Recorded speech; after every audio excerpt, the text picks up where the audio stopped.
bienvenidos al Centro Cultural Inca Garcilaso. Gracias por venir.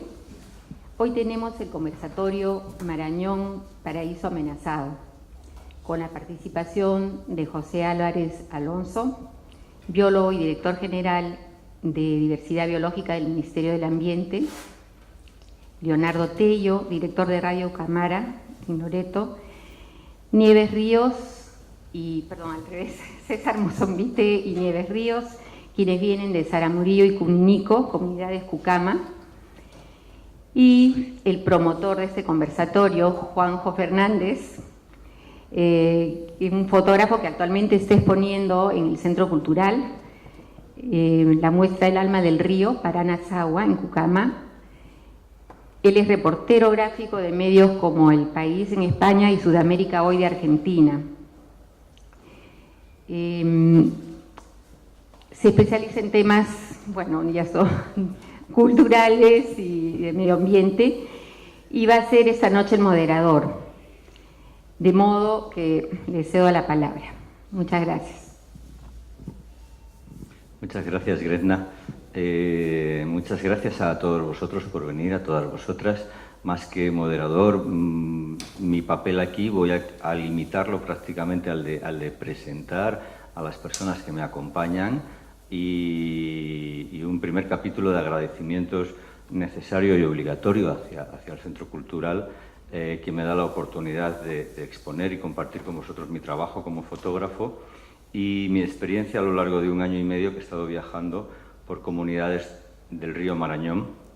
He querido centrarlo en el río Marañón para centrar una única problemática. También he viajado por el Santiago, también por el Napo, pero me parecía importante el que en esta ocasión habláramos de cómo es la vida en estas comunidades ribereñas que, dentro de todo, son afortunadas. Tienen una gente trabajadora, alegre, que a mí me han abierto sus casas y he querido que muchas noches, muchos días, muchas horas en Peque, en las que hemos conversado, en el Peque menos con el ruido, no se puede conversar mucho, y me ha parecido importante que todo eso que ellos me han contado estuvieran aquí ellos para contarlo. Por eso me acompaña Nieves. Nieves es una mujer trabajadora, emprendedora. Ella con sus 3 hijos, con su esposo, viven en Saramurillo y nos puede contar cómo es su vida allí, lo complicada que puede llegar a ser en un entorno que es maravilloso, pero que la presencia de la Estación 1 de Petroperú a su lado ya ha generado un estilo de vida diferente, condicionado por la búsqueda del dinero, del salario. ¿Quién mejor que ella para que nos lo cuente? César vive en Cuninico. Él, junto con otros moradores, fue el que descubrió en junio del año 2014 el derrame que hubo, y su comunidad, con mucho valor, inició una lucha para reclamar los derechos, en la que continúan reclamándole al Estado la defensa de su salud. Leonardo Tello es director de Radio Cámara. Él es la persona a la que en primer lugar oí hablar del río en un conversatorio en el Centro Cultural de España, hace ya en el año 2014, y el que me introdujo en el río por primera vez. Yo he oído hablar mucho a Leo sobre las creencias del pueblo Cucama y quiero que vosotros también le oigáis a él todo lo que él tiene que contarnos. Y Pepe, pues Pepe es una persona que creo que pocas como él que han vivido en el río y que nos puede dar una perspectiva de todo lo que digamos esta noche, quizás con un punto más científico, más político, y que creo que es importante ahondar en aspectos como la alimentación en el río, en aspectos como las relaciones sociales con las empresas. Tenemos muy poquito tiempo, así que me callo ya y le doy la palabra a Nieves, y poquito a poquito, bueno, estoy seguro de que lo que oigamos esta noche no nos va a resultar indiferente. Luego están las fotos abajo que podéis ver en cualquier momento, estarán hasta el día 18 de agosto, Y antes de que se me olvide, porque sé que a Leonardo se le va a olvidar decirlo, Radio Camara editó unos libros fantásticos. Caruara, La gente del río, están aquí. Podéis comprarlos también si queréis. Son las historias del río contadas por las personas del río en español y en caruara. Hay una edición en inglés, hay una edición en francés. Creo que hoy solamente nos ha traído la edición en español. Pero bueno, están aquí, no os olvidéis, de verdad. Al menos echadle un vistazo antes de iros. Y quiero darle la palabra ya inmediatamente a Nieves. Hermanos, muy buenas noches a todos. En primer lugar, agradecer a todos acá por la presencia. Bueno, es la primera vez que yo estoy acá. Bueno, la realidad que nosotros vivimos allí en la comunidad, como dijo Juanjo, tengo 3 hijos, soy una madre de familia, tengo mi esposo. Bueno, lo que realmente nosotros pasamos por ahí, por allá, es algo diferente a lo que vienen acá a decir. Porque nosotros somos personas que luchamos día a día para salir adelante. Queremos el bienestar de nuestros hijos, porque es como toda familia, queremos salir adelante para poder progresar. Yo soy una madre que siempre vengo emprendiendo por mis hijos y lucho para poder que mis hijos tengan más adelante un buen futuro. También tenemos muchas cosas que contar de nuestra vida, que nosotros realmente pasamos por allá.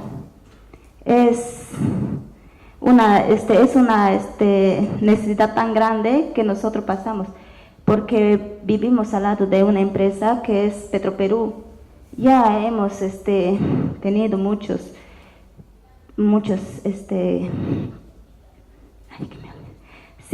conflictos y bueno, estamos ahí luchando poco a poco.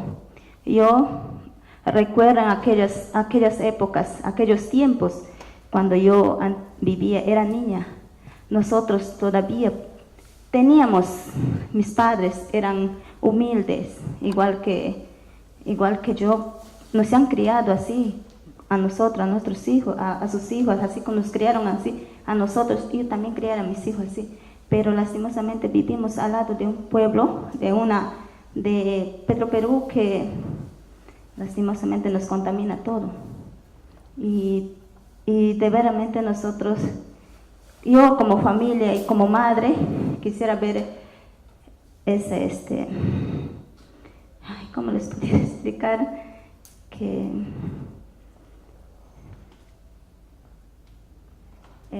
esa es que me emocioné un poquito y como les cuento que yo como madre emprendedora, luchadora, quiero que mis hijos tengan una vida diferente. Yo lucho por salir adelante. Yo, mi familia. Nosotros somos personas muy humildes y queremos salir adelante, pero lastimosamente que sí, mis padres fueron humildes. Nos criamos en Chanchamas, que hace poco acá en la casa de la biblioteca vi las chanchamas que están en un libro y me recordó que mis padres me criaron ahí. Nosotros venimos de ahí. Nos criamos en chanchamas. Aquellos tiempos los padres nos podían criar así, con los pescados, con las agriculturas. Pues ahora todas esas costumbres, ya todos esos ancestros quedaron atrás. Ahora por culpa de las empresas ahí de de las empresas petroleras, nosotros tenemos que alejarnos de nuestra familia. Yo tengo mi esposo que trabaja, nos deja 28 días. Hay personas que se van 28 días al trabajo y ¿cómo quedan los hijos? ¿Cómo queda la familia? Bueno, pero lastimosamente tenéis, porque tenemos que acostumbrarnos a eso. porque yo me crié humildemente, soy de una familia humilde. Como siempre dije, mis padres me criaron con la agricultura. No necesitábamos de la compañía para salir adelante. Solo necesitábamos que nuestros padres hicieran las artesanías, pescaban para poder nosotros mantenernos de eso. Señores, yo quisiera contarles muchas cosas, muchas más de nuestra convivencia, pero el tiempo es corto. Pero no sé, de repente más adelante nosotros podemos seguir hablando y bueno. Sí. Bueno, les paso con el hermano César para que él también pueda dar algunos discursos. Bueno, hermanos, es nuestra costumbre de decir hermanos desde los tiempos ancestrales, ¿no? Bueno, Juanjo ya dijo mi nombre, de qué lugar vengo. Bueno, ya sería necesario, por lo menos, no contarles, no es un cuento, sino decir la realidad de nuestra vida, donde vivimos nosotros, en nuestra comunidad. Entonces, para nosotros es una alegría y un privilegio de venir acá a decirles nuestra realidad, la forma de vida que tenemos nosotros donde vivimos, en nuestras comunidades ribereñas, ¿no? Gracias a Juanjo, que ha hecho el esfuerzo de podernos hacer llegar acá para decirles nuestra realidad, a través de nuestra vivencia, de nuestras costumbres, de nuestras culturas. Me recuerdo cuando era, 10 años por lo menos, ¿no? Las cosas eran en abundancia. Había pescado en abundancia, carne, animales del monte en abundancia, todo en abundancia. Ya no había escasez. Nuestros padres nos podían criar de fácil, ¿no? Porque era una riqueza. Entonces, en cuanto iba, no se conocía compañía, no se conocía empresas, no sabíamos nada.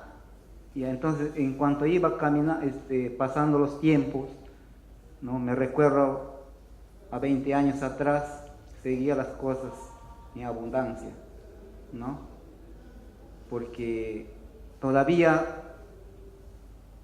la montaña, el agua, estaban por lo menos, más o menos tranquilos, ¿no? Pero ya empezaba ya el movimiento a través de las compañías, de las empresas que iban y llegaban allá a los sitios, ¿no? A perforar, a hacer movimientos en la montaña con ruidos, bullas.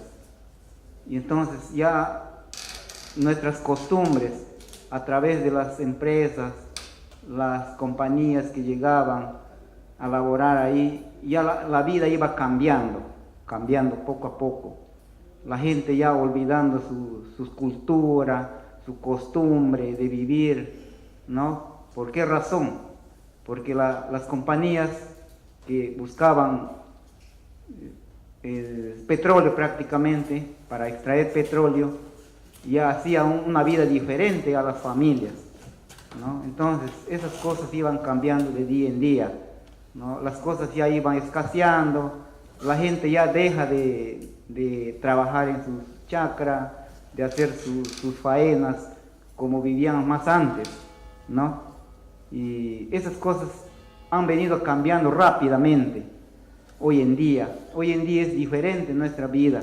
¿Por qué razón? Por trabajo de las extracciones mineras, petroleras, ¿no? Que existen por ahí. Han cambiado la vida de las comunidades. Ahora, más antes había, como decía Nieves, sabían nuestros antepasados, nuestra madre, nuestros padres, tejían el canasto, tejían diferentes cosas para acarrear nuestros productos, ¿no?, de la chacra. Pero ahora ya las cosas han cambiado a través de estas empresas, de estas compañías, que han venido perjudicando prácticamente la costumbre de nuestro pueblo, de nuestras comunidades. Ahora es diferente la vida porque la gente solamente ahora ya piensa en la compañía, se dedica a esperar la compañía, ya olvidando nuestras costumbres ancestrales. Ya nadie quiere hacer chacra, ya nadie quiere pescar, porque esperan ganar la plata, ya la plata directamente con esos trabajos que hay ahora. Pero ¿cómo quedan, dijo Nieves, cómo quedan las familias abandonadas? Porque el hombre va a trabajar y la casa cómo queda, ¿no? Entonces esas cosas han ido cambiando, la costumbre y las culturas que teníamos antes. Ahora todo es moderno, ya la juventud ya no piensa en hacer chacra, la juventud piensa otra cosa ahora, piensa la ciudad, piensa la nueva vivencia que hay ahora, las tecnologías de hoy. ¿Por qué razón? Porque estas compañías han cambiado, porque han llegado a cambiar la mentalidad de la gente, de las comunidades, ¿no?, por tema del trabajo. Y ahora, hoy en día, más aún ha empezado a perjudicar a través de los derrames de petróleo, ¿no?, que han venido ocurriendo estos años, ¿no? Han venido cambiando generalmente la vida de las comunidades, porque estos derrames han empezado la gente a trabajar constantemente, porque la empresa tenía que limpiar y llevar a la gente de la comunidad al trabajo para limpiar esto, sacar ese petróleo y limpiar, sacar ese petróleo para limpiar la zona, pero ya ha quedado contaminado. Ya ahora ha malogrado desde muy antes la cultura, nuestras costumbres, y ha venido los derrames ahora malogrando nuestro medio ambiente, ¿ya? Entonces, hoy totalmente cambiado. La gente ya no piensa hacer chacra, hoy piensa nomás en trabajar en la compañía para agarrar plata y después ya a desbaratar la plata, ¿ya? Pero eso ha venido a través de las extracciones petroleras, ¿no? Las cosas han cambiado. Hoy es diferente la vida en las comunidades, además de eso, las contaminaciones han venido desapareciendo, los peces, desapareciendo los animales del monte. ¿Por qué razón? Porque han tomado agua contaminada y se han ahuyentado, han muerto, los peces igualitos. Hoy hay una escasez en las comunidades. O sea que ya vivimos una vida prácticamente sufrir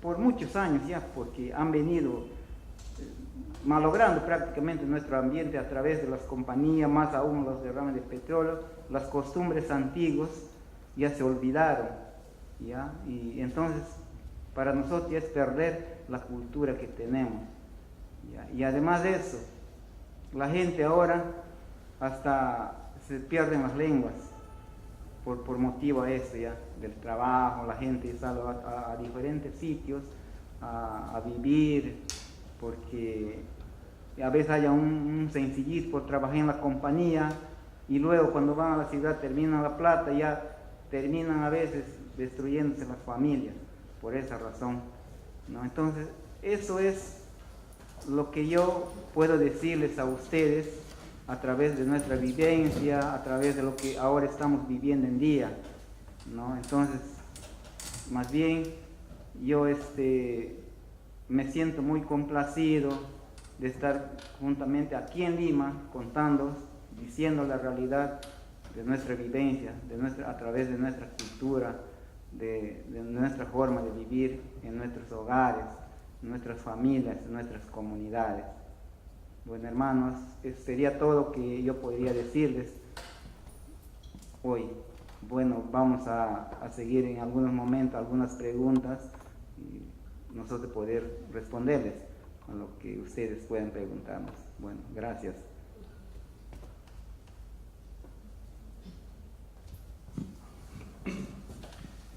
Yo soy Leonardo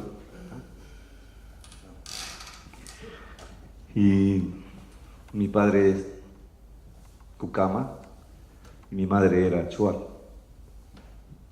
Entonces yo recuerdo como en sueño más o menos cuando tuvimos que huir del río Corrientes a inicios de los años 80, porque era muy pequeñito entonces, y no recuerdo si era por los derrames de petróleo, por las aguas de formación que se vertían directamente entonces a los ríos. Y sí recuerdo que había mucha enfermedad, mucha gente enferma, y entonces tuvimos que salir al Marañón para buscar una vida diferente, ¿no? Y después de un par de años de vivir por el río Tigre, después del Marañón, río Tigre, otra vez Marañón, ya un poco grande. Entonces, una de mis preocupaciones era que siempre tenía que estar huyendo, ¿no? de un río a otro. Era la sensación de no tener un hogar, de no tener un espacio donde te sientes dueño, te sientes bien, te sientes feliz, porque siempre tienes que estar saliendo de un lugar a otro, corriendo casi, ¿no? Y hace unos años empezamos un trabajo muy interesante en la radio, y empezamos a pensar en esas sensaciones que don César nos comenta de estar perdiéndolo todo, ¿no? Perder el agua limpia, perder la cultura, todas esas sensaciones de pérdida que sentimos. Nos empezó a preocupar un grupo de cocamas en Nauta, y empezamos a pensar en la radio y la posibilidad de que desde la radio podríamos hacer un trabajo que ayudara a nuestro pueblo primero, y después pensar también en otros pueblos, de cómo ir pensando estos problemas y haciendo visible aquellas cosas que todavía no se han perdido y que se convierten en una fortaleza para enfrentar estos desafíos agresivos que se tejen sobre el Marañón y las demás cuencas de arriba. Y entonces, una de las cosas que me llamó la atención era pensar en la Amazonía a partir del cuerpo, ¿no? Viendo a los chamanes que utilizaban lágrimas de tatatao, que es lo que ponemos en la exposición al inicio, para poder mirar más profundo en los ríos, y la capacidad para hacerlo, para no mirar muy profundo, sino mirar lo suficientemente profundo y mirar los peces que se van a pescar. En ese momento, cuando los cuerpos de un ave y de una persona se convierten en uno, y cada uno adopta la capacidad del otro, ¿no? Y entonces ya no eres solamente una persona, sino también te conviertes en esa ave. O cuando los chamanes, en lugar de esperar la muerte, decidían entrar al río para convertirse en algún tipo de animal, o al bosque en algún tipo de animal, y nunca era preocupante que se muriera o se convirtiera en algún otro animal para seguir dándole a ese espacio un relieve así de sagrado, ¿no? Desde el momento en que un chamán se convertía en un animal, se convertía a veces en un protector de ese espacio, o chamanes que se convertían en llanapumas o tigre negro y se iban a vivir al fondo de una cocha. Esa forma de relacionarse y de transformar los cuerpos en animales o cuerpos de aguas que protegen, lleno de espíritus, el espacio donde después había mucha reproducción de pescados, de distintos peces y otras especies más, de taricayas, charapas, manatí o vacamarina que llamamos nosotros. Era posible gracias a a esta forma de cómo se veían los cuerpos, cómo se transformaban los cuerpos, ¿no? Y volvían sagrados los espacios que no eran sagrados. Y en torno a ese espacio se construían relatos que luego protegían los espacios donde había abundancia, para que cuando hubiera escasez tuviéramos de dónde sacar. Y cuerpos también como, no como pensamos nuestros cuerpos torpes, no como es posible, por ejemplo, viajar a través de sueños y poder dialogar con otra persona a la distancia, o la intervención de un chamán para sanar a un enfermo, un familiar que vive a 200 kilómetros, a 100 kilómetros menos o más, a través de un viaje así espiritual, donde el cuerpo se vuelve ágil, se vuelve este espacio que conocemos como medio ambiente o ambiente. Entonces, teníamos un relato fuerte, poderosísimo, que permitía que la armonía continuara en la Amazonía, que se pudieran cuidar las personas, las otras gentes que también habitan en la Amazonía, ¿no? O sea, las gentes no somos nosotros nada más. Hay otras categorías de gente que no se discriminan en las relaciones para proteger estos espacios. Entonces, estas preocupaciones luego son así como asaltadas, porque recuerdo el año 2010, el 3 de octubre, el derrame de petróleo en Saramuro, sí. Unos días después, visitando esa comunidad, me queda muy grabada en el recuerdo, por ejemplo, una mujer a orillas del río, bien clavada allí, ya, con un niño en su brazo,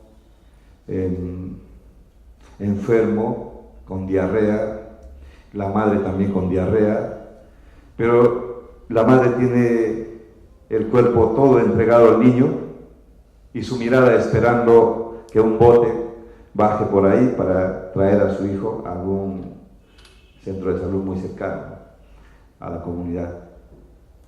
Esa imagen de desesperación de que cuenta Nieves ahora, esa misma imagen sigue mucho más fuerte en el rostro de muchas mujeres grabadas ahora, ¿no?, de sufrimiento en Marañón, que no son atendidas, nadie atiende sus cuerpos, esos cuerpos que sufren, llenos de manchas en la piel, los cuerpos de aguas que no son como cuerpos de aguas como se suelen tratar, son cuerpos vivientes, ¿no?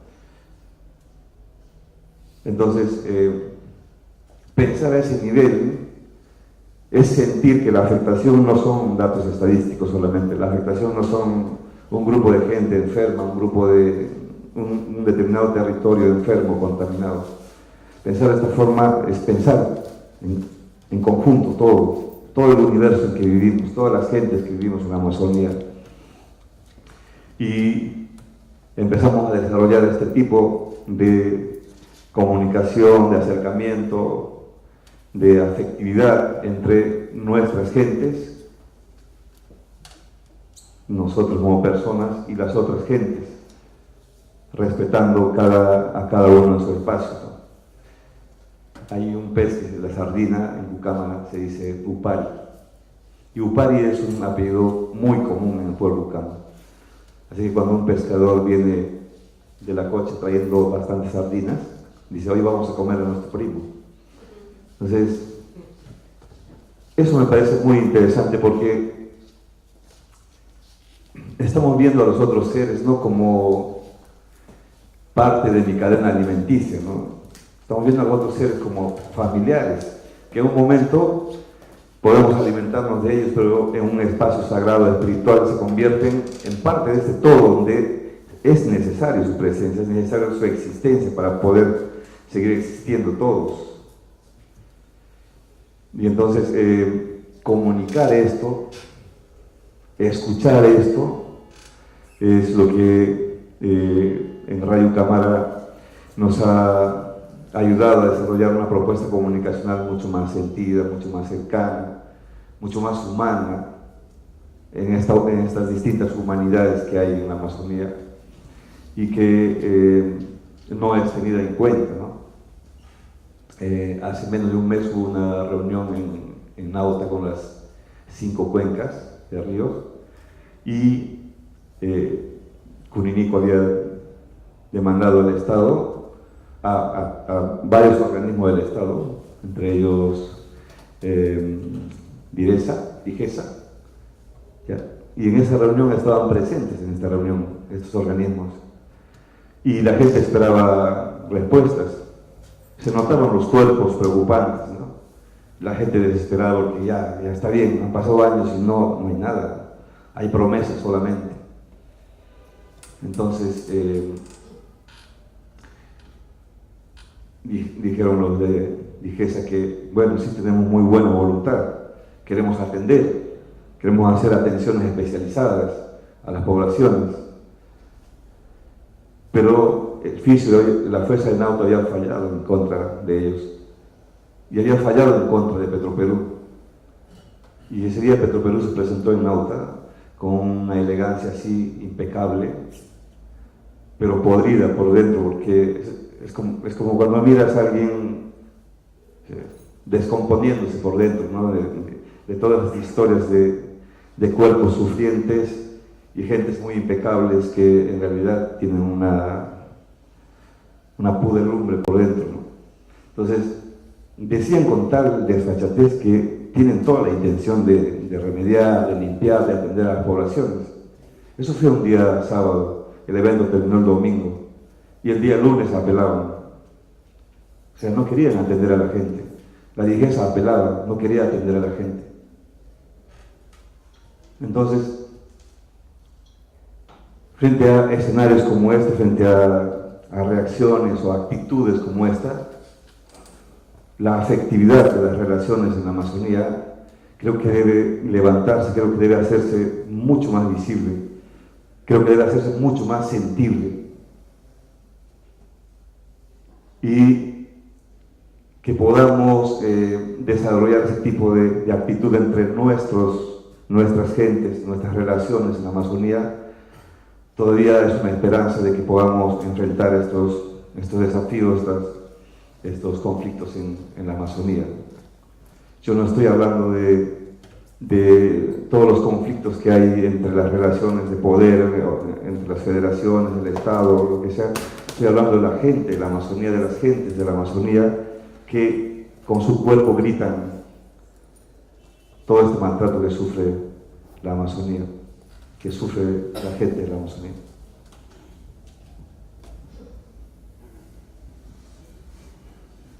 Bueno, quizás soy la persona menos indicada, no soy nativo de la Amazonía, aunque he vivido ahí casi 29 años, pero mi primera experiencia en la selva peruana fue en el 83, en Nauta, justamente. Tuve la oportunidad de estar varias semanas allí, a principios del 83. Me impresionó mucho la gente del Marañón. En general, los indígenas amazónicos, la gente, a pesar de los problemas, más feliz del mundo. No dejo de impresionarme que encontrar gente con problemas nunca dejan de tener la sonrisa y la alegría en la cara y en el corazón. Y eso es una lección de vida. Después tuve oportunidad de visitar en el 84 Tigre y Corrientes, y ahí fui testigo, probablemente tú eras chiquito en ese tiempo, de la horrible contaminación. Me acuerdo de una anécdota en el río Corrientes, en una comunidad. La gente tenía que coger su agua del río, porque el río Corrientes tiene muy pocas quebradas, es una formación geológica muy particular. Ahí por geología se ha levantado el terreno. Y habían hecho una especie de cerco con topa, la madera de topa, porque bajaba tanto petróleo que si tú lavabas la ropa o tomabas el agua, lo tomabas con petróleo. Entonces, para evitar que las planchas de petróleo manchasen su ropa al lavar o al tomar el agua, tenían que hacer cercos así, ¿no? Impresionante, porque eso obviamente se pagó después. Yo en Nauta todavía en aquellos años me acuerdo de la abundancia. Venían los botes del Marañón cargados de pescado, desbordados, ¿no? De los pescadores, era impresionante. El Marañón era un río súper productivo. De hecho, yo también soy periodista aficionado, ¿no? escribí una vez un artículo que se titula De vuelta al paraíso, explicando la experiencia de las comunidades en la Reserva Pacaya Samira, que está entre el Marañón y el Ucayali. Y gané un premio nacional de periodismo con ese artículo. También tú eres periodista. Y la historia era que en los años 1600 y pico, siglo XVII, cuando estaba en plena efervescencia las misiones jesuíticas, las famosas reducciones, había en el Marañón 2 reducciones, San Regis y San Joaquín de Omaguas. La central estaba en el Bajo Guayaga, cerquita del Marañón, Lagunas. Entonces vino un visitador de Lima, que se llamaba León Pinelo, que es el que le da el nombre al colegio. El nombre no me acuerdo, era Pedro León Pinelo o algo así, ¿cómo es? Bueno, León Pinelo, jesuita pero de origen judío, por eso es un colegio judío ahora, judío converso. Y este estaba visitando por encargo de la orden y del obispo las misiones jesuíticas. Él conocía España, conocía todo el Perú, conocía Lima, y lo que le impresionó fue el Marañón. Visitó esas misiones jesuíticas y escribió un libro que se titula El paraíso en el Nuevo Mundo, porque quedó, según él, convencido de que el paraíso terrenal estaba ahí. Y lo que describe es la enorme abundancia de recursos que hoy día ya no existen en buena medida.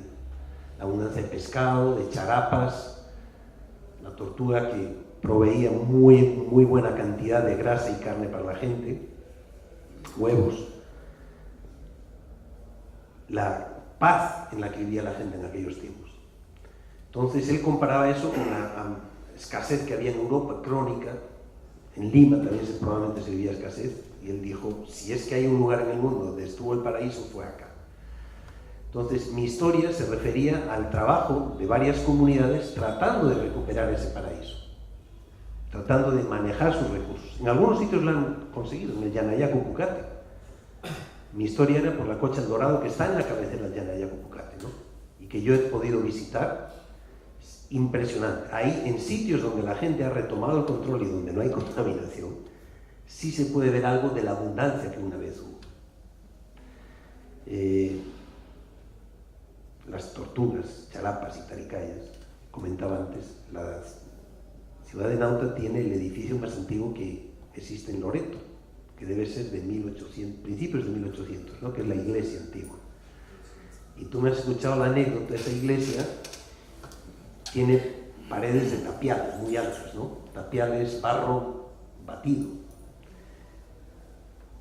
Fue batido con huevo de charapa para darle consistencia, porque el huevo de charapa, que es la tortuga gigante del Amazonas, fue la primera industria grande de exportación que tuvo la selva.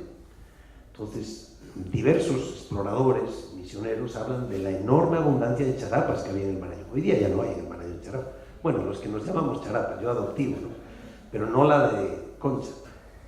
Y era tan abundante que, por citar una cifra, no del Marañón, sino Amazonas abajo, en Manaos, un explorador inglés famoso, Alfred Russel Wallace, describe que en una sola playa calculaba que se sacaban 5 millones de huevos de charapa, en una sola playa. Imagínense los miles de kilómetros del Amazonas, Marañón y todos sus afluentes. Se sacaban los huevos de los nidos que dejaban las charapas, exprimían, los machacaban en canoas, sacaban con el sol, dejaban que el aceite se acumulase arriba y se exportaba. Ese aceite fue el primer producto grande de exportación de la selva. Se exportaba a Europa para alumbrar casas, para la industria. La primera revolución industrial, parte del aceite fino era de ballena y parte de charapa.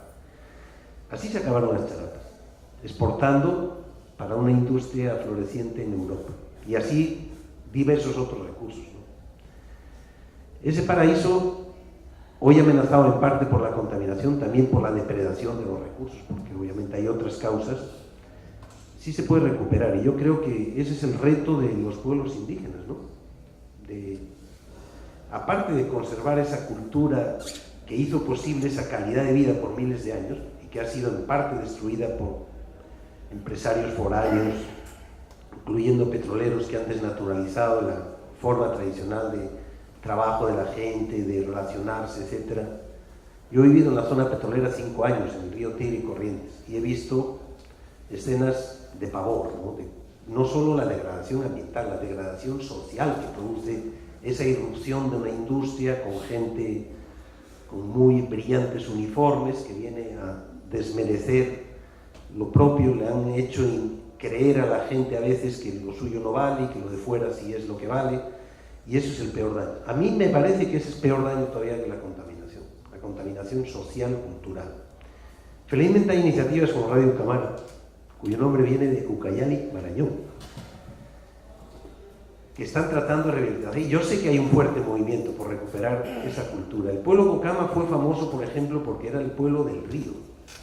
Los primeros exploradores que visitaban por toda la Amazonía decían las mejores remeros, bogas, en aquellos tiempos antes de que hubiese barcos a vapor, el viaje se hacía a remo, y los mejores remeros eran los Cocama, del Marañón, y las mejores canoas, navegar por el Marañón con una canoa es una aventura de alto riesgo, si no es una canoa Cocama, porque otros pueblos indígenas sí huequean el tronco, le abren un poquito con calor, pero en ese oleaje que hay en el Marañón, peor cuando hay tormenta, esas canoas son una auténtica obra de arte, y eso es cultura adaptada a una realidad, ¿no?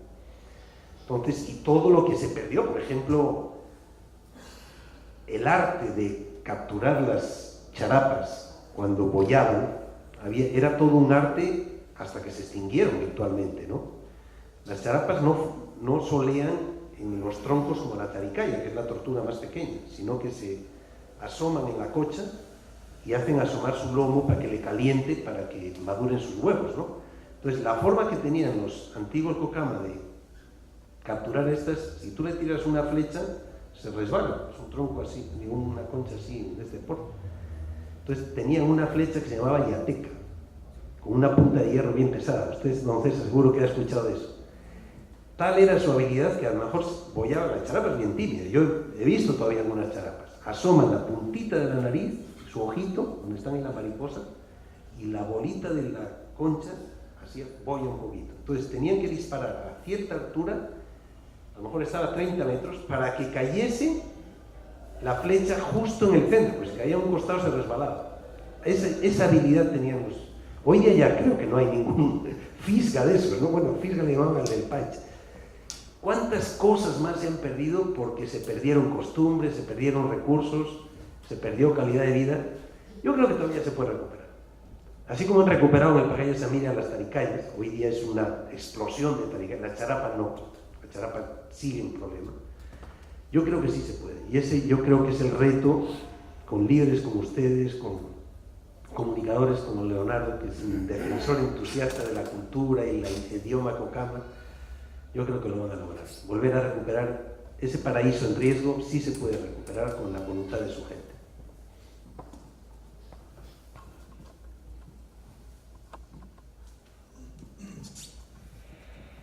Me voy a aprovechar y voy a hablar yo ahora otra vez. 3 cositas.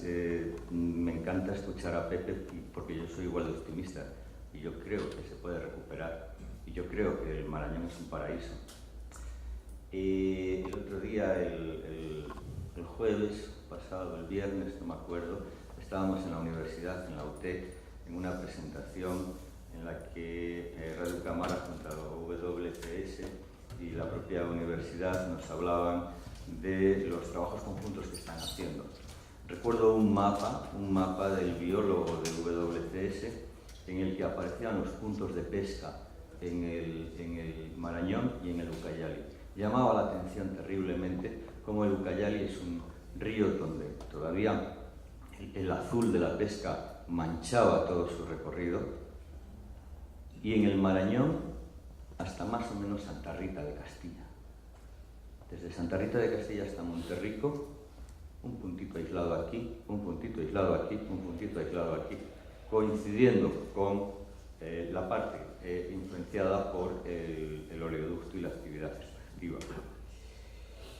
Yo les voy a dar ahora inmediatamente el micrófono para que hagan ustedes las preguntas, pero me gustaría llamar la atención sobre el problema sanitario, la salud. No se conoce, hay un auténtico problema de salud, pero no se conocen las causas. No hay una atención médica especializada. Cuando llegan brigadas de salud, ha coincidido, yo estaba en una comunidad y llegó la brigada de salud que estuvo 2 días.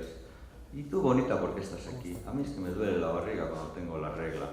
A mí es que me duele la cabeza. Yo tengo aquí unos granitos. Inyectables por la vena, inyectables intramusculares, pastillitas. Tú tomas anticonceptivos, planificación familiar. Tengo un documento de la dirección del MINSA. Uno de los objetivos es que el 80% de la población fértil esté en un plan de planificación familiar. Tome anticonceptivos. Desde el MINSA se preocupan cuánto pueden reproducirse las poblaciones ribereñas. Yo lo dejo ahí. Yo no soy un experto. Si alguien sabe responderme o sabe explicarme, que me lo explique, se lo ruego. Si estáis aquí y alguien sabe darme una razón de por qué el MINSA determina cuánto se tienen que reproducir las poblaciones, a mí, por favor, me lo podrían explicar. Creo que la alimentación no solo se ha empobrecido por la contaminación. La alimentación, durante este año y medio, como digo, yo he estado visitando. César, Nieves me han acogido en sus casas, yo he vivido con sus familias, ellos son mis protectores, y yo he comido lo que ellos comen. La alimentación se ha empobrecido terriblemente. No comemos pescado, comemos arroz con pollo, algún día fideo. Es raro cuando hay una carachama en el desayuno. Eso tiene que afectar a la salud, esa falta de variación en la alimentación. Yo no soy experto, yo sé que Pepe seguro que nos podría aclarar mucho más. Y es una alimentación que además está condicionada por el transporte y viene encarecida. Viene encarecida porque no se paga lo mismo por el arroz en una comunidad que se paga en Auto, se paga en Quito, se paga en Lima. A mí me gustaría que Nieves nos contara cómo ella tuvo que caminar 7 kilómetros por el Aguajal, siguiendo el tubo, para ir a recoger el jornal de su esposo, que tenía que trabajar durante 28 días allí, para ir a recoger un sencillo y poder pagar en la bodeguita la alimentación de sus hijos. Ella me contaba, ¿tú, Juanpa, has caminado por este tubo? No, yo no. Yo 7 kilómetros he ido. ¿Y ya qué has ido por ahí? ¿A conocer? No, a ver a Ángel que me diera la platita del salario cuando cobró. Esas cosas a mí me parecen que además están absolutamente injustificadas, porque allí en la batería donde trabaja el esposo de Ángel están continuamente volando helicópteros. Hay 2 helicópteros que están volando continuamente de la estación 1 al interior del lote, transportando tubos, transportando materiales para la construcción. Van a hacer 3 nuevos pozos. Entonces, no es necesario que los hombres pasen 28 días seguidos allí. Se entiende que un hombre que viene de Talara va a ser 21 días, porque se tarda 3 días en llegar hasta allí. Pero un hombre que tarda 15 minutos en llegar hasta la explotación, ¿por qué le tienen 28 días en campo? Ese tipo de preguntas yo les hago. No quiero alargarme más y quiero que sean ustedes los que hagan nuevas preguntas. Y también, si, por supuesto, si a cualquiera de nosotros se nos ocurre nuevas respuestas o alguna idea más que quiera compartir, ya dejo libre el micrófono. Ya me he aprovechado bastante de ser fotógrafo. Por una vez hablamos. Allí hay un micrófono allí, por si alguno quiere hacer alguna pregunta, compartir alguna idea.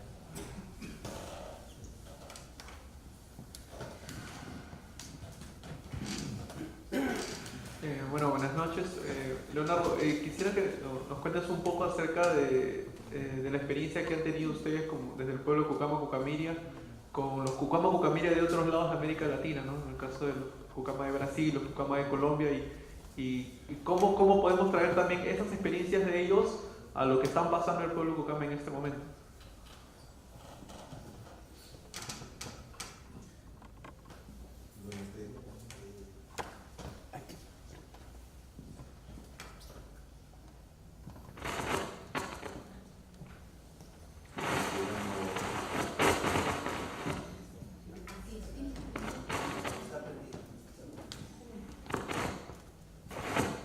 desde el inicio del año pasado.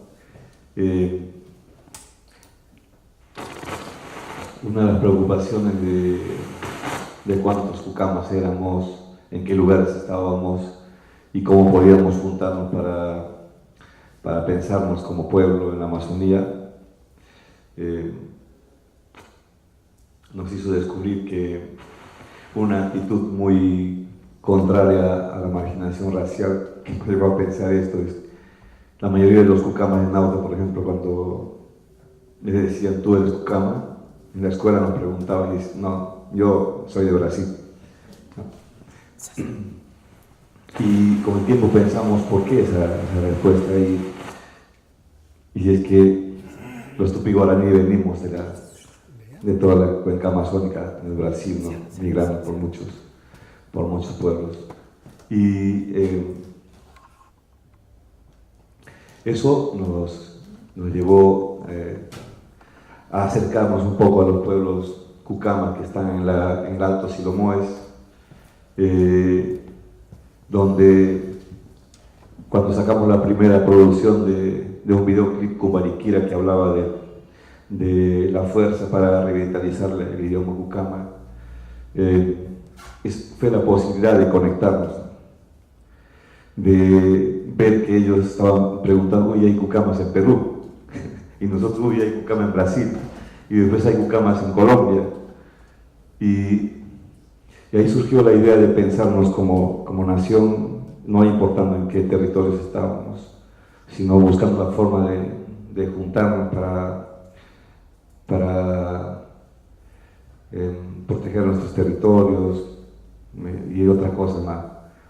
Entonces, el primer contacto que tuvimos con los cucamas de Brasil fue el año pasado, y en ese mismo, casi el mismo instante, con los cucamas de Colombia, que son menos, pero igual están allí, un grupo de familias cucamas, un grupo de comunidades cucamas, igual buscando forma de cómo enfrentar las dificultades que tienen. En Colombia ha habido otros problemas distintos que en Perú, y en Brasil otros problemas distintos. Sin embargo, hay un evento histórico que es la época del caucho, en que hemos sufrido todos, no solamente cucamas, sino otros pueblos también. Y entonces fue esta idea de recorrido memorioso que hicimos desde la radio, que nos permitió luego encontrar temas, por ejemplo, para conversar con los cucamas de Colombia, cucamas de Brasil, cucamas de Perú. Y en ese estamos, todavía es una relación muy débil, pero estamos buscando espacio para encontrarnos, para conversar y entendernos, ¿no? y pensar la Amazonía, pensar todos los desafíos que hay, pero yo creo que hay muchas cosas que no se han perdido, están ahí escondidas y solo necesitan que se destape como un resorte así fuerte, ¿no? Que yo creo que va a ocurrir. Yo creo que está ocurriendo en una proporción muy pequeña todavía, es mi impresión, pero que además de inspirar al propio pueblo cucama, también esa reacción está inspirando a otros pueblos, ¿no? Y la idea es eso, de que no nos pensemos solamente un pueblo en la Amazonía, sino todos los pueblos, haciendo posible que la vida en la Amazonía sea digna, sea respetada, y vivamos con esa sonrisa de felicidad como Pepe ha visto durante los años en el Marañón, que todavía existe, ¿no? Sí. ¿Alguna pregunta más? ¿Esto se oye? Bien.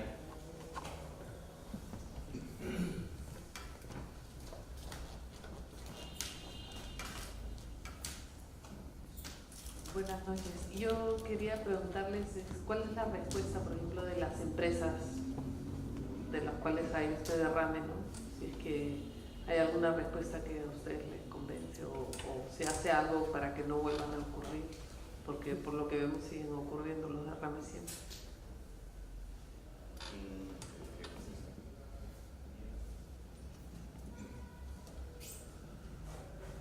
Bueno, me preguntabas,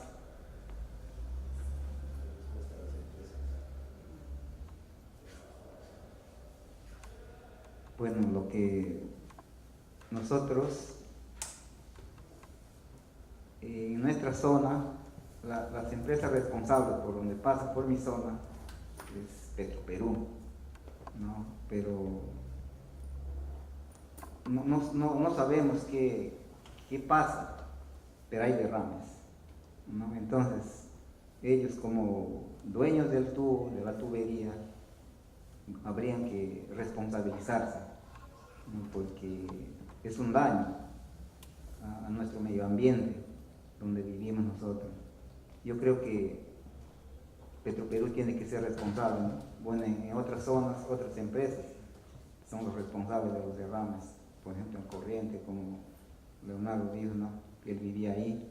Bueno, por ahí creo que es Pluspetrol, pero por mi zona es Petroperú, donde ocurrió estos derrames. Yo creo que Petroperú tendrá que ser responsable de hacer la limpieza, ¿no? Bueno, sobre eso te puedo responder a tu pregunta, ¿no?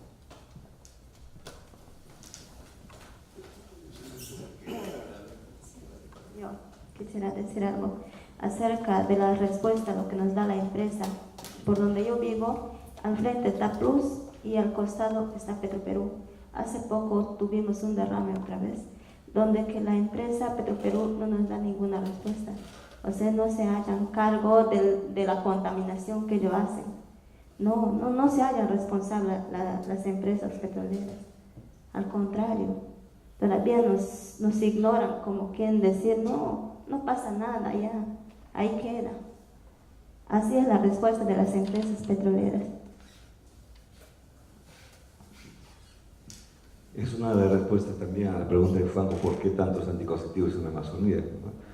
La idea de invisibilizar a los pueblos, de que haya cada vez menos población indígena que se preocupe por defender la Amazonía. Cuando una de las demandas a Petroperú, en este caso Petroperú, porque hay muchas empresas que han hecho lo mismo, ¿no? A Petroperú se le pedía que cambie el oleoducto, haga mantenimiento.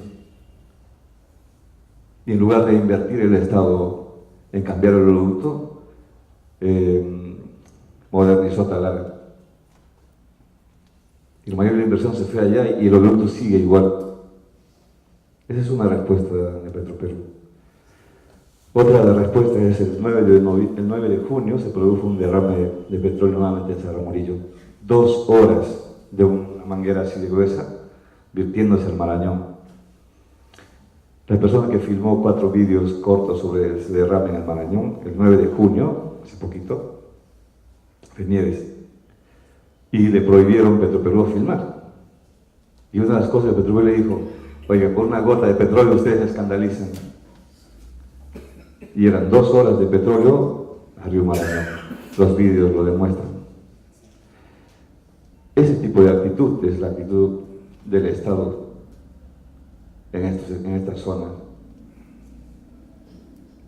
La actitud de decir en las reuniones, tenemos toda la plena voluntad de atenderles en el tema de salud, agua, porque han perdido una demanda, porque se ha fallado en contra de ellos, y al día siguiente apelan.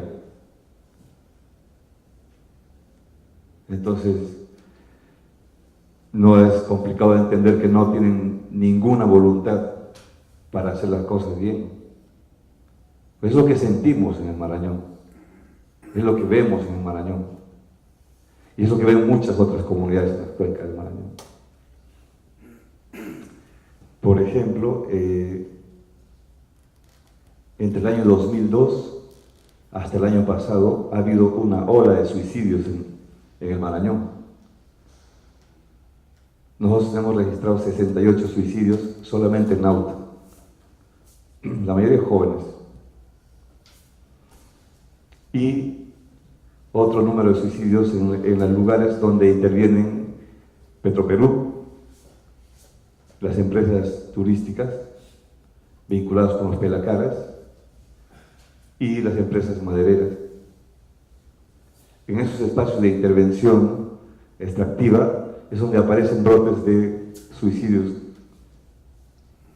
El Ministerio de Educación no lo registra, por ejemplo, no registra que en el año 2006, el 2016 2017, 7 comunidades en el distrito de Nauta hayan experimentado intentos de suicidio, niños entre 8 a 16 años. El Ministerio de Educación jamás informó sobre eso. El Ministerio de Salud jamás ha registrado eso. Nosotros lo hemos registrado en el mapa que hicimos con las comunidades. No hay respuestas para abordar el problema en su conjunto. Porque el problema no es que te pongo petróleo y luego te lo recojo, no, te lo fundo el petróleo, que es lo que hacen siempre. No hay respuestas a nuestras demandas de las comunidades, al problema enorme de la hidrovía que se nos viene encima. Entonces, yo creo que si hay una actitud realmente de querer hacer las cosas bien, se nota, se siente. En el Marañón no se siente eso. ¿Alguna pregunta más? Mientras le llega el micrófono a Luis. Bueno, ya lo tiene. Bueno, pero me vas a decir que diga una cosa. Buenas noches. Luis.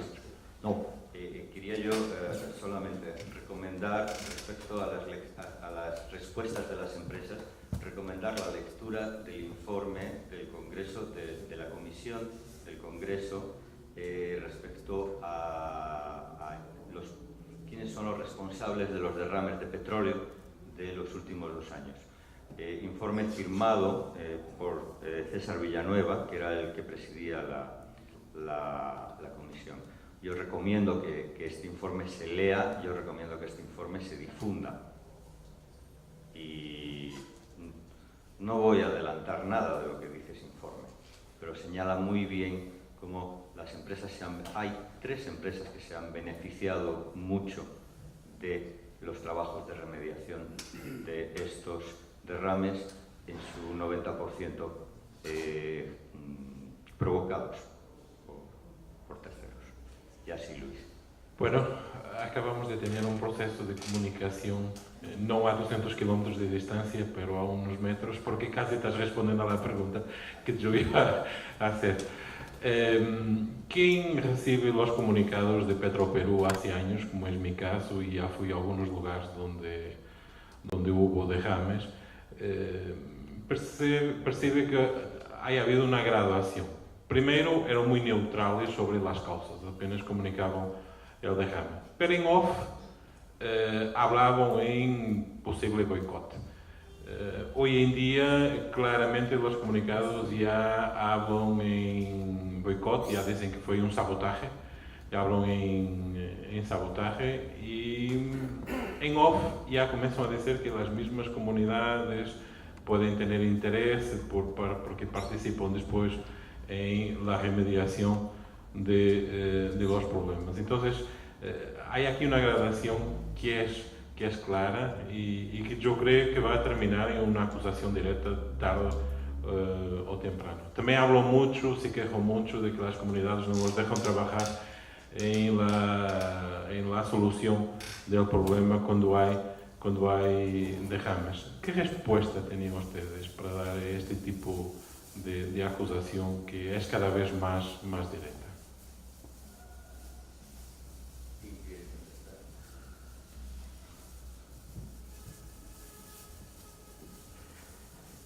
Cuando empezaron las primeras acusaciones a las comunidades con el tema de sabotaje, que las comunidades estaban cortando las tuberías, las respuestas han sido inmediatas, ¿no? Que no. Las comunidades, las respuestas, ¿cómo decir que no? Pero en la mayoría de los cortes donde había cortes, donde aparece que hubo cortes, ya los especialistas de ITEC dicen que se tenía que haber utilizado una herramienta lo suficientemente potente como para hacer el corte en esos espacios donde no había corrosión de la tubería, por ejemplo, que sí aparecen en otros espacios donde sí había corrosión y rompimiento de los tubos, ¿no? Y la inmediata reacción de la empresa también es que del Estado es: vamos a investigar. Yo estoy seguro que si hubieran investigado, hubieran dado como responsables. No lo hicieron. No les interesó investigar. Y no les interesa investigar. Hoy, yo intuyo que hace poco Ojo Público también publicó un informe sobre estos temas, ¿no? ¿Quiénes se beneficiaron realmente de los derrames de petróleo en Marañón? Gente que trabajó en Petroperú. Y entonces pues uno entiende por qué no han investigado.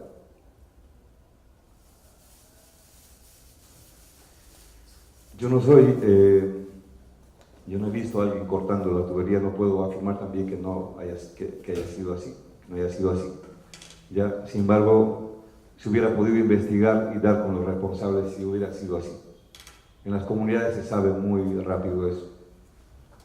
Y el Estado, la policía sabe cómo hacer su trabajo, pero no aparece nunca cuando se trata de hacer una investigación de verdad, ¿no? Entonces es preocupante porque esas acusaciones del Estado a que las comunidades cortan la tubería, después provoca reacciones en Lima y dicen: esos indios de mierda que buscan apropiarse de un poco de dinero, lo digo además literalmente porque se publicó en periódicos así, y la gente de Iquitos, que también son indígenas, ya reaccionó a una toma en lote 192 de una forma brutal. O sea, primero se nos acusa de ser indios, opositores al desarrollo, etcétera, etcétera. Segundo, condones o anticonceptivos para desaparecernos. Tercero, nos oponemos a que gente de Petroperú que tiene que mantener a su familia no puedan trabajar porque los indios se oponen, cierran el río, etcétera, etcétera. ¿Quién ha ido a preguntarnos a nosotros allí? ¿Quién ha ido a ver la piel de César, que vive en Cuninico, y de sus nietos?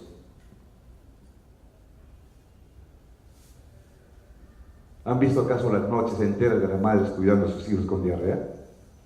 No. Pero toda esa indiferencia que se ha generado a partir de esas acusaciones es lo que nos sigue haciendo invisible.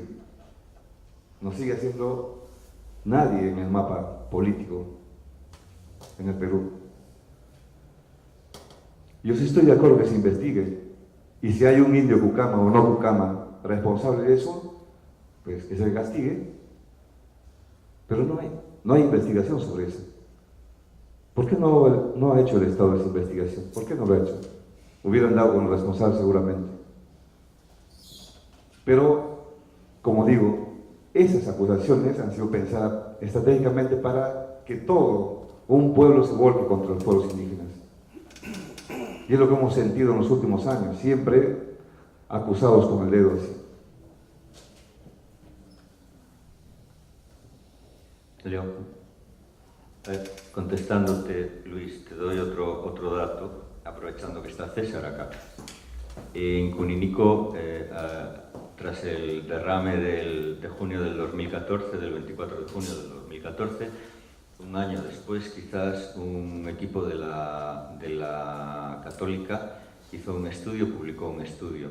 Ese estudio recogió unas fotografías y en esas fotografías aparecía en una de ellas un detalle del corte, el punto de ruptura. Se veía claramente que era un punto de ruptura irregular sobre una de las juntas con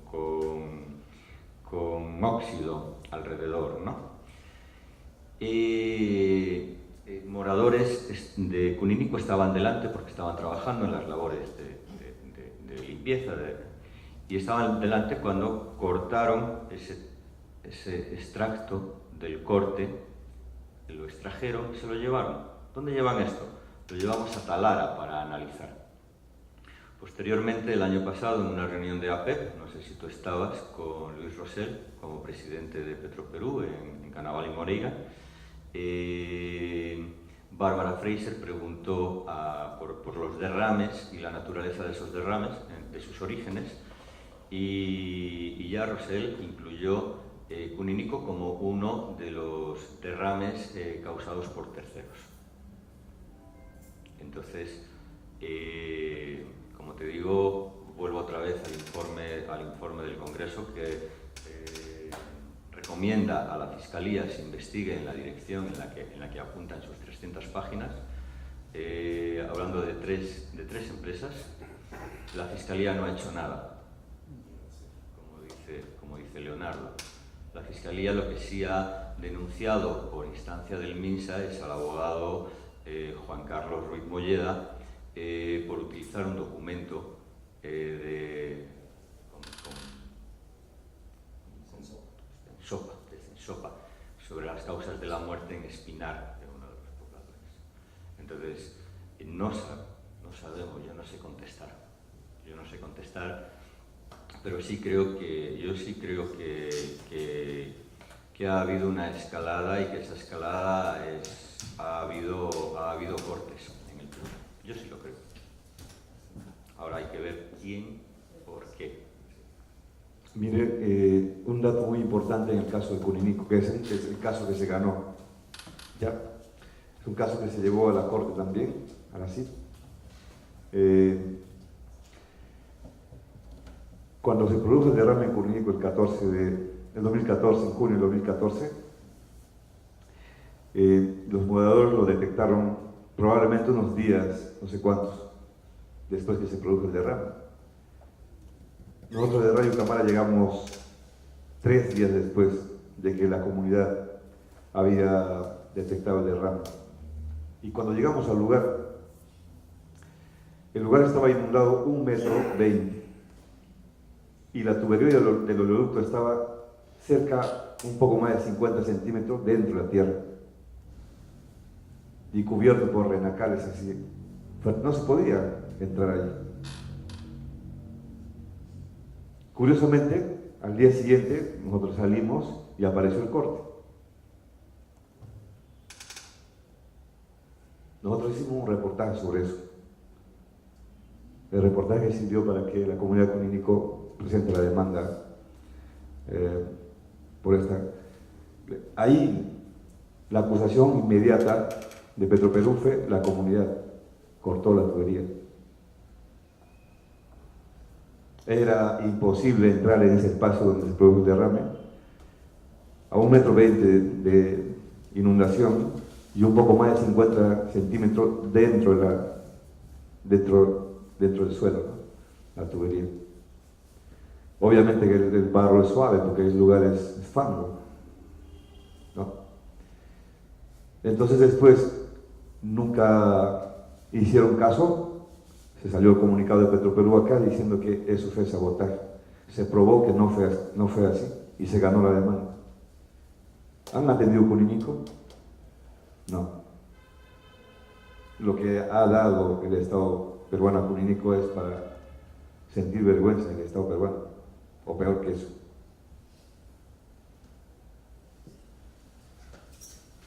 ¿Alguna pregunta más? ¿Alguna curiosidad? Buenas noches.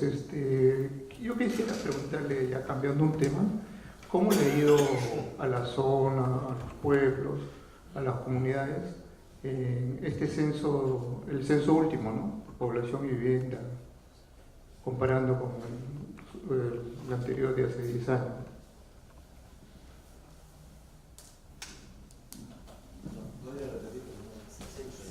Es sobre el censo, nada más cómo le ha ido en población, ha aumentado o no ha llegado.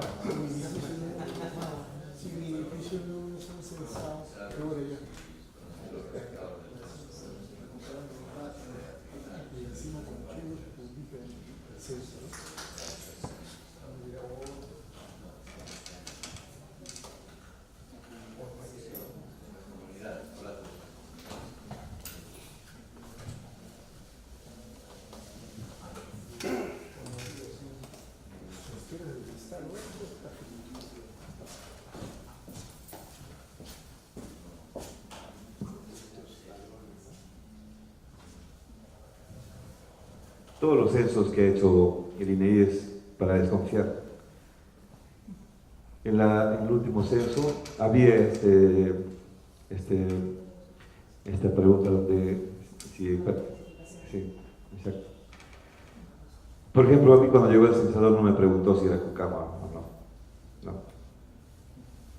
Entonces, yo tuve que decirle que soy Cucama. Y entonces me dijo, pero usted apellida Tello, es sospechoso de no ser Cucama. Al día siguiente podría cambiar mi apellido por Schwarzenegger y seguiría siendo Cucama. Y esa es otra historia de los pueblos indígenas que hay que contarla también. Pero, por ejemplo, los encuestadores han tenido sus propios criterios ahí. Si no apellidaban Aguanalis, Cupalis, Tamalis, entonces no eran Cucamas, ya no necesitaban preguntarles. Es probable que el censo haya crecido un poco, pero todavía hay esta de que si yo me autodetermino como indígena de cualquier pueblo, inmediatamente me pongo en el disparadero, ¿no? Y todavía hay un temor de autodeterminarse como parte de un pueblo indígena. Entonces, mientras esas cosas no cambien, los datos estadísticos siempre van a ser mentirosos, ¿no? Marisol. Sí, gracias. Bueno, primero felicitarlo, ¿no?, por este esfuerzo de comunicar un poco una historia poco conocida de nuestro país. Solo quería hacer un comentario sobre la pregunta que se hizo, que es el tema del censo, y una pregunta para básicamente los cucamas que nos acompañan el día de hoy. En el tema del censo es que yo pude ser testigo de excepción de la forma como se gesta la pregunta en el censo, de los objetivos al plantear la pregunta, que fue una demanda de los pueblos indígenas, de hecho, de quienes participaban de todos los debates a nivel del Congreso en esa época, que básicamente eran los pueblos organizados de Loreto, todo lo vinculado a 192, donde se ha incorporado Marañón, aun cuando no esté directamente impactado, sufre obviamente parte de la indiferencia general del Estado peruano. Algunos pueblos ayánicas a través de CARE y, bueno, obviamente la AIDC. Y se reclamaba, sobre todo de los indígenas de la Amazonía, que se incorpore una pregunta y el criterio de autoidentificación para aplicar el 169 en toda su amplitud. Cuando, después de muchas peleas, se logró incorporar la pregunta en el censo. Para el censo, ustedes saben que el censo se diseña con mucha anticipación. Y yo quiero llamar la atención de todos porque una pregunta que fue planteada para visibilizar los pueblos indígenas en nuestro país, lo que ha terminado visibilizando, y creo que no hemos hecho todavía el análisis a profundidad que debiéramos hacer, es el profundo racismo, discriminación y falta de sentido de identidad que tenemos todos los peruanos, ¿no? Fue pensado para los pueblos indígenas de la Amazonía y de la Sierra, y para poder poner en evidencia que nosotros éramos una nación que debía trabajar la interculturalidad en serio, ¿no? Más allá de que quienes gobernaran tuvieran una visión sesgada del tema, entendernos como una nación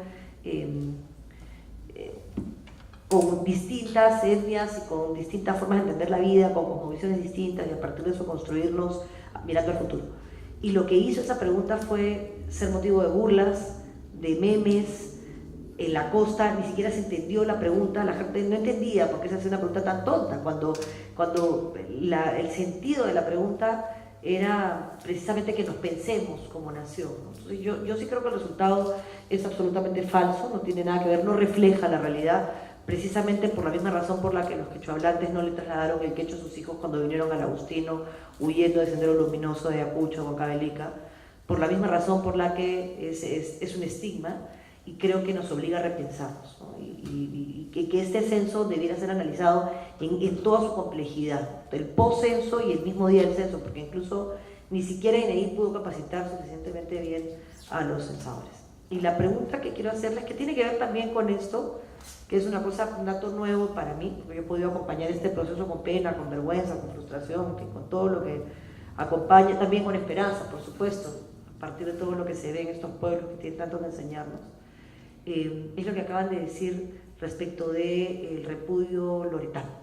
O sea, eso sí yo logro, digamos, puedo entender, no justifico, que en la costa, que en la Lima no informada, no se entienda no solo el daño, sino lo poco que ha recibido los pueblos de los ríos Tigres, Pastaza, Marañón y Corrientes en estos 40 años de explotación y digamos, al ser electoralmente tan poco rentables, a nadie le han importado, lo que es por supuesto una vergüenza, pero que el propio Loreto, que el propio Iquitos no entienda, es una cosa que quizás no había percibido, porque he ido muchas veces digamos, a Nauta, a 2 de Mayo, a Saramurillo, a Puninico, pero no, es la primera vez que lo escucho y sí quisiera saber cómo es que, o sea, cómo funciona esa lógica en Loreto, ¿no? Yo pensé que al contrario, había de parte incluso de la ciudad, un poco más de respaldo a los pueblos indígenas de la zona. Sí, es una cosa que no solamente me genera mucha pena, sino que no logro entender cómo se ha logrado este divorcio, ¿no? Yo al contrario percibía que había cierto respaldo a los pueblos indígenas, por lo menos en Loreto. ¿Cómo se manifiesta y en todo caso cómo se está trabajando para corregir eso que parece que es terrible?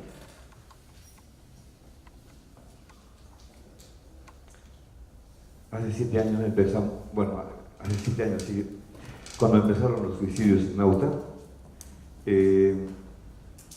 descubrimos varias cosas. Es la respuesta un poco a lo que estás preguntando. La mayor cantidad de gente que dividiendo Nauta en un espacio en 3 círculos, el centro periferia y la periferia. En el centro hay el 1% de suicidios. En el centro periferia hay un poco más del 70% de suicidios. Y en la periferia el resto. Y cuando empezamos a indagar un poco más desde el trabajo de la radio sobre este tema, no era un tema que se convirtió en un programa de la radio, nunca salió eso en un programa, era un trabajo más silencioso de la radio, ¿no? Entonces entendimos que en el centro de la ciudad la gente se sentía blanca, ¿no? Y es que porque la mayoría de la gente de la ciudad son descendientes de los patrones de la época del caucho, aunque fueran nietos de Manuel Pacaya, cruzados con no sé quién, ¿ya? Y en el centro periferia había una población muy importante que quería entrar al centro a blanquearse, pero no eran admitidos. Pero tampoco querían regresar a la periferia de donde vinieron, o sea, migraron desde las comunidades a Nauta, ¿no?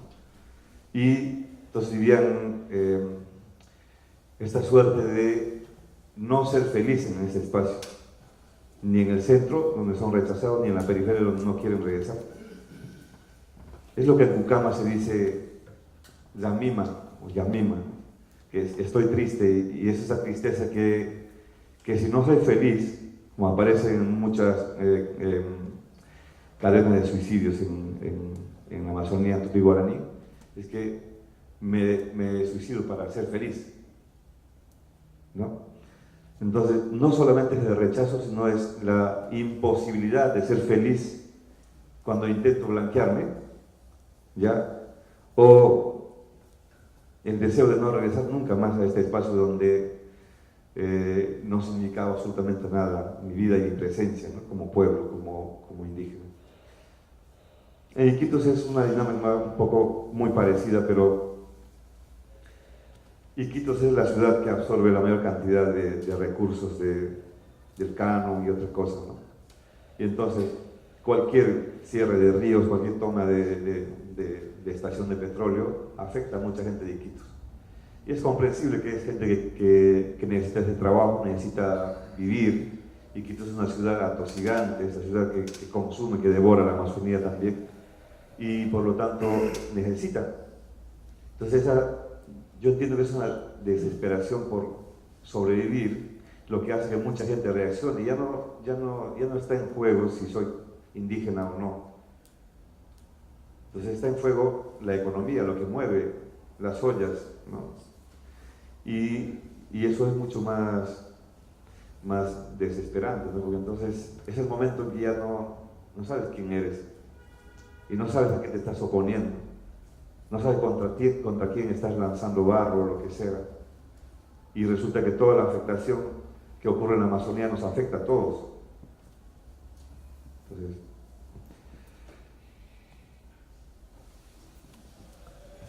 ¿alguna pregunta más? ¿Queremos decir nosotros alguna cosa más, Pepe? ¿Perdón? ¿Sí? ¿Puedo hacer una pregunta? Por favor. Un comentario. Por Gracias. favor. Buenas noches a todos. Un gusto verla. Yo no creo en las encuestas que ha pasado el ENIC. Por ejemplo, yo vivo en pleno San Isidro, donde en un edificio tenemos 69 familias y a ninguno de nosotros nos han encuestado. Entonces, ¿cómo puedo creer en eso? ¿No? Y quiero saludar a los tres hermanos que están al frente, porque quien les habla nació en la ciudad de Iquitos, salí a los 16 años de allá. Mi madre es Yurimaguina y mi padre es de Rioja, cerca de un pueblo que se llama Jederos, que quizás muchos nunca han escuchado. De ahí es mi padre. Yo les entiendo, pues siempre voy a Iquitos, porque ahí está enterrado mi padre, y veo que las autoridades loretanas no han hecho nada últimamente. Iquitos es una ciudad que se ha atrasado mucho tiempo. Iquitos no ha avanzado. La región Amazonas, los amazónicos, los que han avanzado son los pucalpinos, una ciudad muy moderna, y está avanzando Tarapoto. Pero Iquitos es una ciudad que se ha quedado en el tiempo. Y yo entiendo lo que ustedes están diciendo, porque yo he viajado en una campaña política acompañando a una congresista, que me voy a reservar el nombre por ahora, que nos agarró una lluvia, y una lluvia muy fuerte. Ella estaba muy afebrada y paramos en un pueblo que se llama Zapuena, cerca de Requena. Llegamos a la posta médica y no había ni siquiera un paracetamol. Tuvieron que hacerlo con agua, bajarla la fiebre. No existe la educación porque las autoridades no les interesa. Y estos problemas que nosotros estamos hablando vienen del gobierno central. Mira lo que estamos pasando. Viniendo a esta reunión, solamente en la esquina vi una gente de Satipo tratando de llegar a Palacio porque estaban reclamando que hace 3 años no se hace una escuela.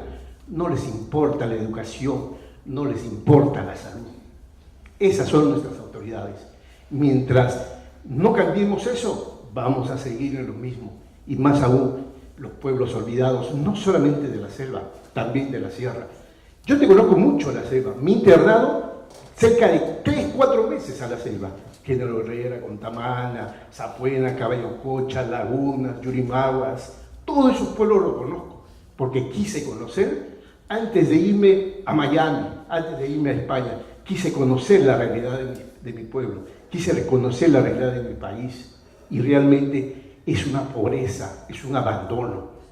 Esperan solamente que llegue la Marina de Guerra con sus barcos hospitales, porque esos chiquitos, ellos me van a entender, son buchizapitas, están con cuicas, porque se alimentan mal, comen mal, y el agua lo tienen que sacar del río para poder hervir.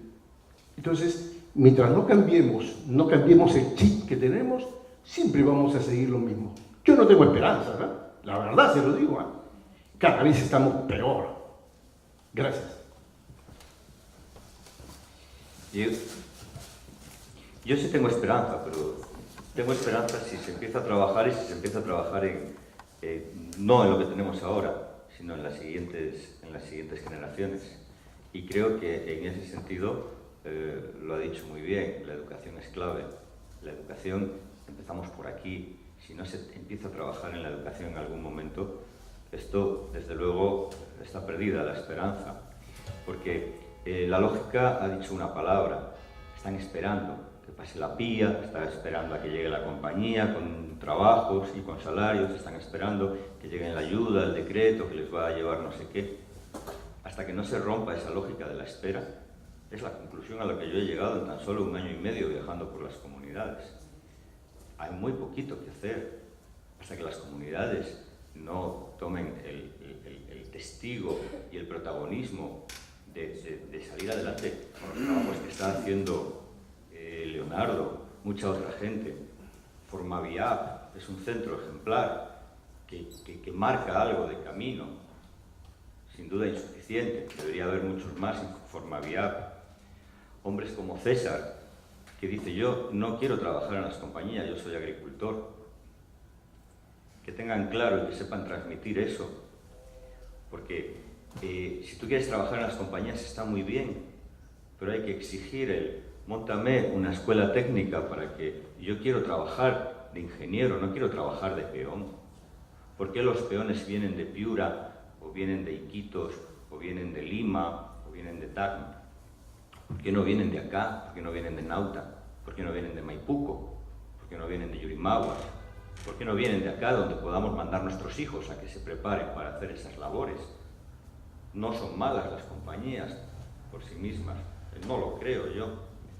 Entonces, yo no creo que sea un proceso irreversible, yo creo que se puede trabajar, pero lo primero es la voluntad.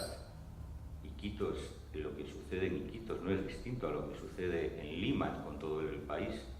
Simplemente escalamos las realidades. Iquitos, Loreto, Lima, Perú. Entonces, yo llevo aquí muy poquito tiempo, pero en ese poquito tiempo me he acercado, he viajado, he preguntado, he querido conocer. Me he sentado y hemos hablado mucho. He escuchado a gente como Pepe, que sabe mucho. Y hay gente muy valiosa aquí, aunque no sea peruana. Yo he tratado con muchos peruanos y con gente de fuera, con cargos de responsabilidad dentro del gobierno, en ONGs, con ideas muy claras, con cosas muy buenas que aportar. Parece que no terminan de poder trabajar. Pero temas para la esperanza yo creo que sí que hay.